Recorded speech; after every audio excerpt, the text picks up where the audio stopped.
اخواتي الطرش، الحمد والشكر لله انا بقيت احسن بكتير، بس في كام حاجه حصلت معايا عايز احكيها لكم، او بمعنى اصح اصورها لكم. انا من حته شعبيه عادي ووقعت في شارع اسمه ترسا، فلما وقعت كان الوقت متاخر، خدوني وجريوا بيا على مستشفى اسمها ام المصريين، وربنا ما يوريك مستشفى ام المصريين دي. شوفوا اللي حصل. دراعي ما خلاص بقى، خلوني انت كويس وزي الفل. الله ايه الدلع ده؟ بالله عليك قولي للدكتور ما يخيطهاش، والله مش مستاهله، انا هلزقها بلزق جروح. حاضر ما تقلقش، بس انت امسك نفسك عشان اطهر لك الجرح اللي في رجلك. ماشي بس والنبي بالراحه، اوعي ترشي حاجه تحرقني. حاضر ما تقلقش، امسك نفسك بقى كده.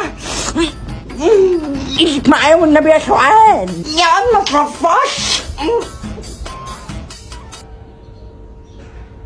ايه ده؟ يعني انت كده مكتفاني؟ لا ما اقدرش، ده انت حبيبي. يا بنت الكلب. خلوه عيب كده، خلوه. السلام عليكم.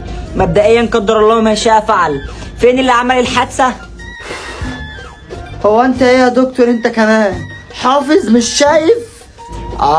انت شكلك انت الليمد اللي وقعت بالموتوسيكل. قول لي بقى اسمك ايه وعندك كام سنه وعندك كام اسم واسمك كام سنه؟ وريني ايدك كده، وريني. بالراحه يا دكتور طبعا عشان وجعاني، بالراحه.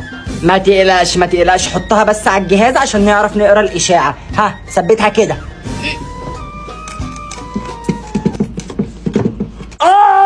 يا عم وجعاني يا عم. ماشي اهو. لا يا بابا كده اهو.